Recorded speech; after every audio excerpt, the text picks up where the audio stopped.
Welcome to Shukla study point. आप सभी का स्वागत है आपके अपने YouTube channel Shukla study point में। मैं शिवम शुक्ला आप सभी दोस्तों का हार्दिक स्वागत करता हूं। आज की वीडियो के माध्यम से हम लोग चर्चा करेंगे होम साइंस के लगभग 10 ऐसे महत्वपूर्ण टॉपिक्स के बारे में जो कि आपकी परीक्षा के लिए बहुत ही ज़्यादा महत्वपूर्ण है। इन्हीं 10 टॉपिक से ही आपकी परीक्षा में प्रश्न आने वाले हैं।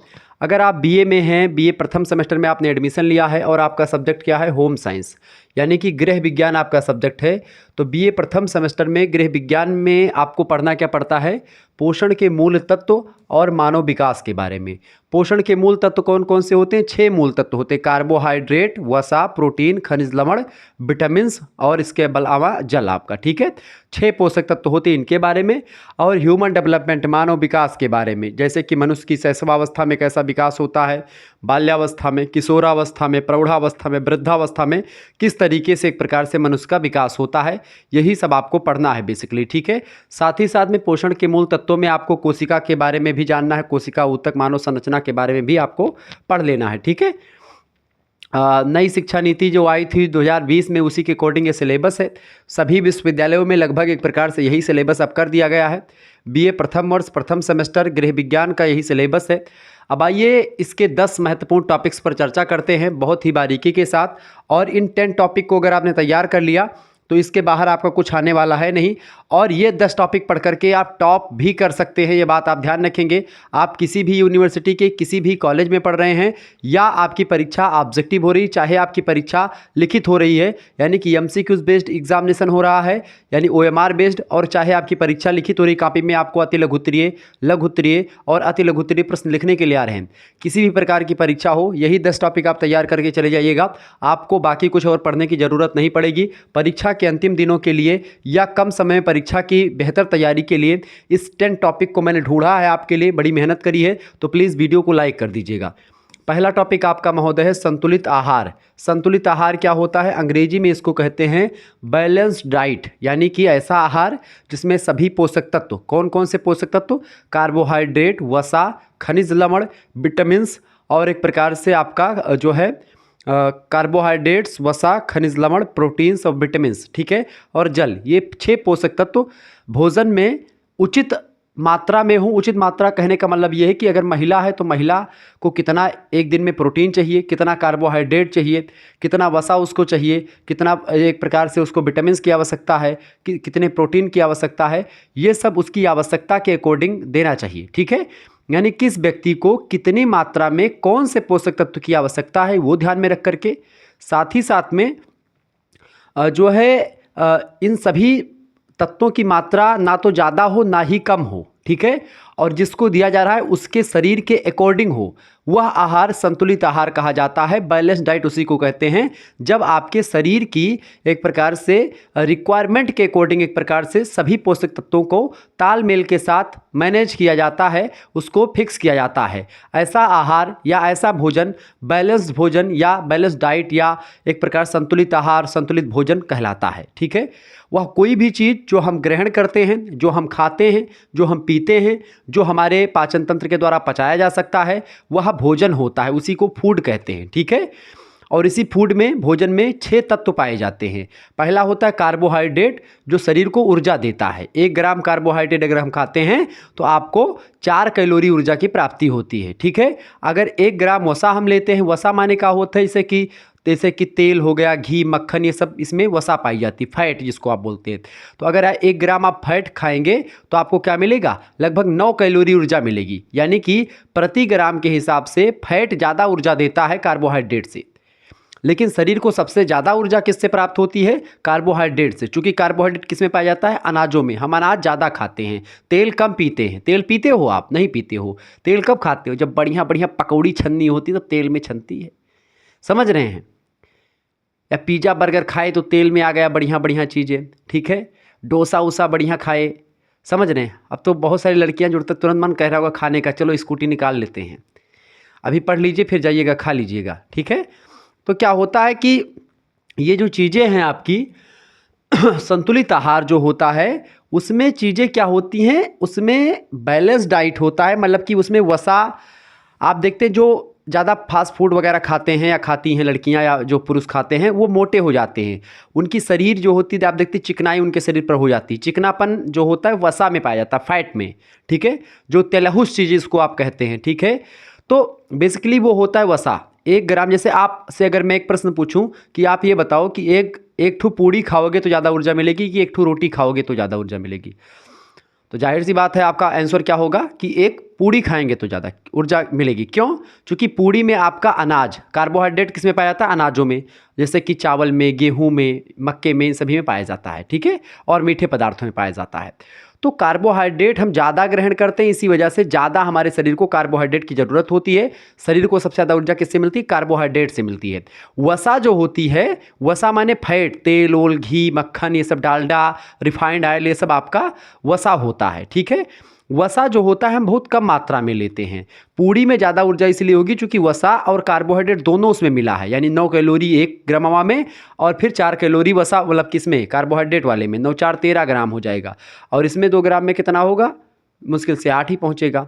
समझ रहे हैं? यानी कि पूड़ी में ज़्यादा कैलोरी ऊर्जा प्राप्त होगी और रोटी में कम। इसीलिए पंडित जी लोग देखते हैं बहुत ज़्यादा एक प्रकार से जब पूड़ी उड़ी खाते हैं पितरपक्ष में, उसके बाद में वो एकदम से उनका भव्य नहीं मिलता है।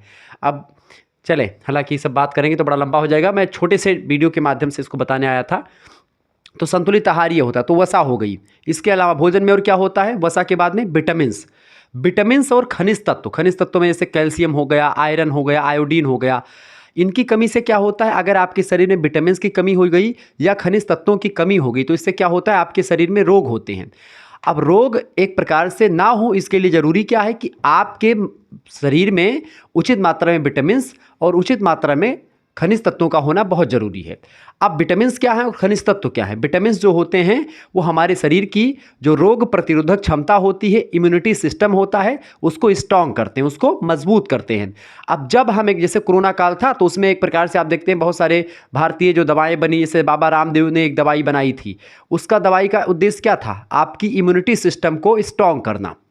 और जब आपकी इम्यूनिटी सिस्टम स्ट्रांग होगी तो आपके अंदर जो विषाणु आएंगे बाहर से कहीं से, या कोई जीवाणु आया, बैक्टीरिया, कोई बैक्टीरिया, वायरस, कुछ भी आएगा तो उसको एक प्रकार से दौड़ा दौड़ा के आपका इम्यूनिटी सिस्टम जो होगा वो मारेगा। यानी कि जो एंटी चीज़ें हैं वो उसको मार के भगा देंगे। जैसे कि आपके फ़ोन में अगर एंटी वायरस होता है तो बाहरी वायरस नहीं घुसने पाता है, या आपके घर में जब पालतू कुत्ता होता है तो बाहरी कुत्ता नहीं घुसने पाता है।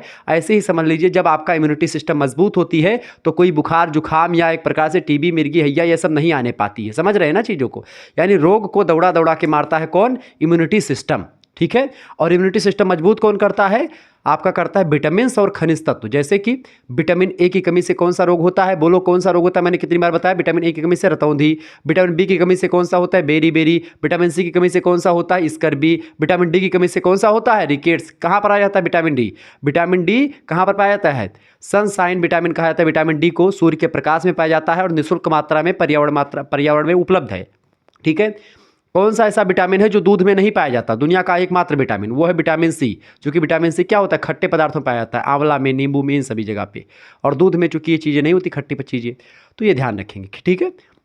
दूध को पूरक आहार भी कहा जाता है। तो ये हो गया आपके विटामिन्स। विटामिन के की कमी से क्या होता है? रक्त का थक्का नहीं बनता है। विटामिन ई की कमी से जो प्रजनन क्षमता होती है वो कम हो जाती है, सेक्स ड्यूरेशन कम हो जाती है, लोग बूढ़े दिखने लगते हैं, ठीक है, जवानी कम होने लगती है। समझ रहे हैं चीज़ों को? यानी विटामिन ई का प्रयोग करके आप देखते हैं विटामिन ए से जो प्रोडक्ट होते हैं उनको खाने से चेहरे पर चमक बढ़ती है, चेहरे पर जो झुर्रियाँ आती हैं वो नहीं आती हैं, तमाम प्रकार की चीज़ें होती हैं। तो ऐसे ही विटामिन्स और ऐसे खनिज तत्व में से आयोडीन की कमी से कौन सा रोग होता है? घेंघा रोग। गटई पे इसे लटक जाता है तो घेंघा रोग होता है। ऐसे ही आप देखते हैं आयरन की कमी से आपके अंदर खून की कमी हो जाती है, हीमोग्लोबिन की कमी हो जाती है, ये सब चीज़ें। तो इसीलिए आप देखते हैं जब आप पालक वगैरह खाते हैं तो इससे ज़्यादा आपका खून वगैरह बनता है। तो ये तो हो गया आपका ये, ठीक है। अब प्रोटीन्स क्या काम करता है? प्रोटीन्स मेरे प्यारे दोस्तों आपके शरीर को बॉडी बिल्डिंग करता है। इसीलिए जब एक प्रकार से आप जिम वगैरह करने जाते हैं तो आपको जो जिमर या ट्रेनर जो होते हैं वो क्या करते हैं? वो आपको प्रोटीन के शेक के लिए बात करते हैं कि भैया आप इसको भी पिया करो, क्योंकि प्रोटीन्स जो होते हैं वो आपके शरीर की टूट फूट की जो ऊतक होते हैं, कोशिकाएं होती हैं, उनकी मरम्मत करते हैं। अब कोशिका क्या है भैया? यह आप नहीं जानते ना। कोशिका होती है शरीर की सबसे छोटी इकाई, मतलब कि जिससे बहुत महीन महीन चीज़ें, उन्हीं से मिलकर के ऊतक बना, और ऊतक से क्या बना? अंगक बना, अंगक से अंगतंत्र बना, और अंगतंत्र से पूरी शरीर बन गई, ठीक है। यानी मनुष्य के शरीर की सबसे छोटी इकाई होती है कोशिका। अब कोशिका भी एक टॉपिक के रूप में शामिल है, पढ़ना पड़ेगा आपको। तो पूरा का पूरा गृह विज्ञान मैंने आपको मुश्किल से 10-5 मिनट में आपको समझा दिया। निश्चित तौर पर आपको ये टॉपिक पढ़ने चाहिए। संतुलित आहार आप तैयार कर लीजिएगा। इसके अलावा अगला टॉपिक आपका कौन सा भैया? अगला टॉपिक आपका है मानव विकास की विभिन्न अवस्थाएं। अब मानव विकास की विभिन्न अवस्थाएं कौन कौन सी हैं? जैसे कि मानव विकास में अब पहली अवस्था कौन सी होती है मानव विकास की? शैशवावस्था। शैशवावस्था से भी पहले गर्भकालीन अवस्था में 3 अवस्थाएं होती हैं, ठीक है। यानी पहली अवस्था आप देखते हैं भ्रूणावस्था से लेकर के भ्रूणावस्था, और मतलब गर्भकाल में भी 3 अवस्थाएं होती हैं, बेसिकली 9 महीने के अंदर 280 दिनों की। तो मानव विकास में पहली अवस्था होती है शैशवावस्था, जब पृथ्वी पर बच्चा आता है, ठीक है, प्रसव के दौरान। तो मानव विकास की पहली अवस्था शैशवावस्था। शैशवावस्था में मनुष्य का कैसा विकास, शारीरिक विकास, मानसिक विकास, कैसे कैसे क्या होता है, ठीक है, वो चीज़ें। और इसके अलावा फिर उसके बाद में कौन सा विकास आता है? अगली अवस्था कौन सी आती है? बाल्यावस्था। शैशवा के बाद में शैशवावस्था क्या होती है? बाल्यावस्था। बाल्यावस्था क्या होती है? किशोरावस्था, फिर प्रौढ़ावस्था, फिर वृद्धावस्था। अच्छा, ये अवस्थाएं जो होती हैं आपको पढ़ लेनी पूरी। तो ये मैंने आपको मॉडल पेपर महासंग्राम रिवीजन क्लास जो मैंने बताई है, तो आप उसको देख लीजिएगा, उसमें क्लियर हो जाएगा, ठीक है। मॉडल पेपर महासंग्राम रिवीजन क्लास, और इनके माध्यम से मैं तमाम टॉपिक को कवर करवा चुका हूं, तो आप लोग इनको देखिएगा। और बाकी और भी जो ये टॉपिक आपको दिख रहे हैं, इन सभी टॉपिक को मैं मॉडल पेपर्स के माध्यम से, महासंग्राम रिवीजन क्लास के माध्यम से, महामैराथन क्लास के माध्यम से कवर करवाऊंगा। तो बिल्कुल टेंशन लेने की आपको ज़रूरत नहीं है। अगला टॉपिक आपको तैयार कर लेना है कार्बोहाइड्रेट और प्रोटीन। कार्बोहाइड्रेट मैंने आपको बता ही दिया क्या होता है। प्रोटीन क्या होते हैं? प्रोटीन आपके शरीर में जो बॉडी बिल्डिंग का काम, मांस वगैरह बढ़ाते हैं, प्रोटीन्स बढ़ाते हैं। शरीर को हमको एक प्रकार, जैसे कि एक मोटरसाइकिल को चलने के लिए, एक स्कूटी को चलने के लिए तेल डालने की ज़रूरत पड़ती है, उसी प्रकार से हमारे बॉडी को चलने के लिए कार्बोहाइड्रेट रूपी फ्यूल की ज़रूरत पड़ती है, ठीक है, ध्यान रखेंगे।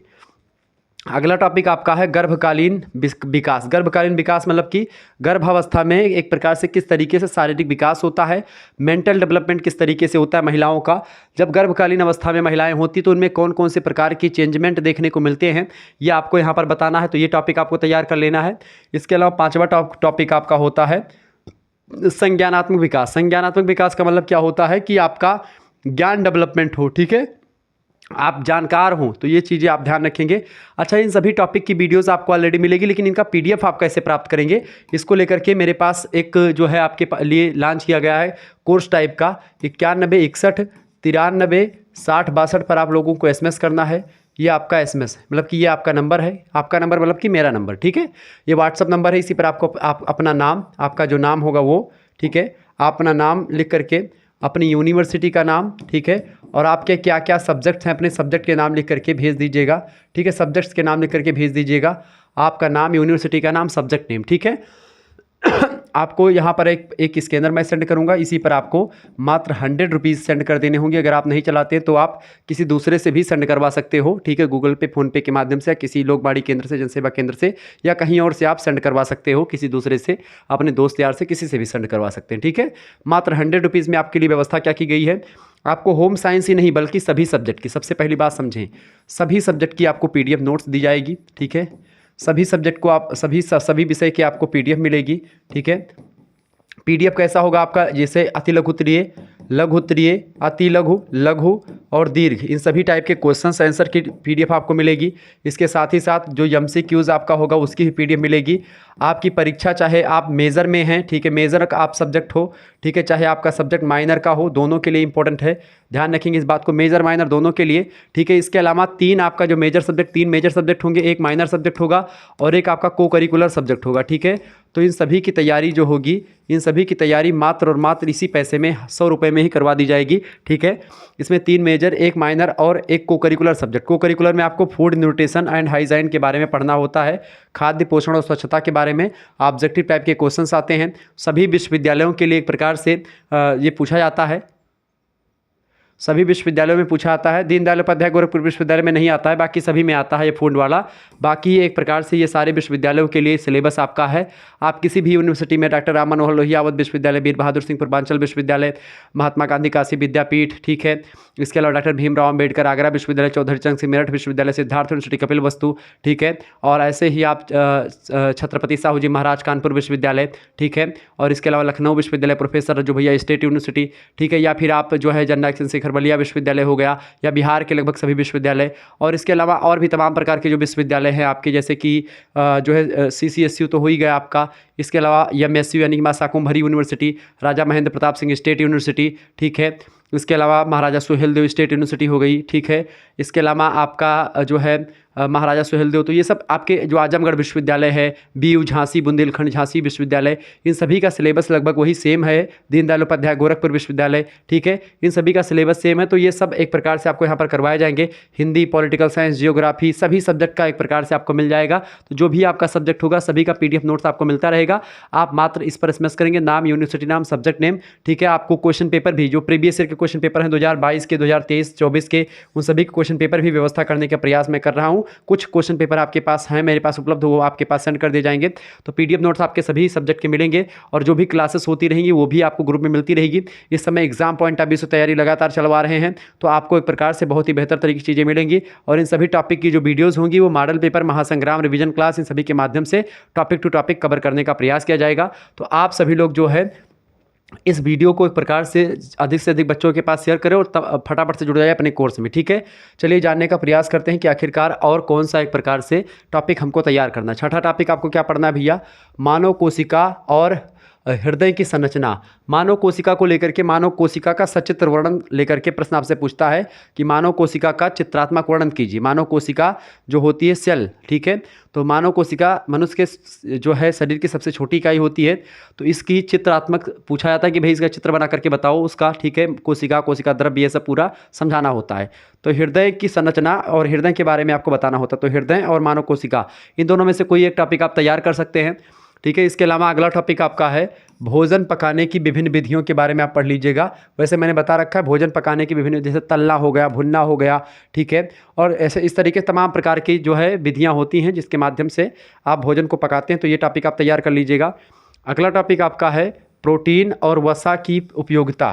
प्रोटीन और वसा की क्या उपयोगिता है, इसको आप तैयार कर लीजिएगा। इसके अलावा शरीर में, और मैंने आपको बता ही रखा शुरुआत में, वर्तमान समय में गृह विज्ञान की क्या प्रासंगिकता है, यानी गृह विज्ञान किसे कहते हैं, गृह विज्ञान की वर्तमान में क्या प्रासंगिकता है, वर्तमान में इसका क्या महत्व है, इंपॉर्टेंस क्या है, क्यों बच्चे इसको पढ़े, गृह विज्ञान को, होम साइंस को, इसको आपको तैयार करना है। इसके अलावा मैंने पहले चैप्टर में ही चीज़ें समझा रखी हैं, तो आप देख लीजिएगा। इसके अलावा खनिज तत्व और विटामिन्स की क्या भूमिका होती है, ये एक प्रकार से रोग प्रतिरोधक क्षमता को बढ़ाते हैं। तो ये सारे टॉपिक आप तैयार कर लेंगे। मात्र यही टॉपिक से आपकी परीक्षा में प्रश्न आने वाले हैं। इस टॉपिक से छोड़ करके आपका दूसरा प्रश्न नहीं बनने वाला है। तो आप इन टॉपिक को बहुत ही बेहतर तरीके से तैयार कर लीजिएगा। मिलते हैं फिर नेक्स्ट वीडियो में, तब तक के लिए जय हिंद, जय भारत। आप सभी का बहुत बहुत स्वागत है और बहुत बहुत एक प्रकार से आप सभी का धन्यवाद हमारे से जुड़ने के लिए। बहुत बहुत धन्यवाद। वीडियो को शेयर कर दीजिएगा और लाइक कर दीजिएगा। सभी दोस्तों से निवेदन है। धन्यवाद।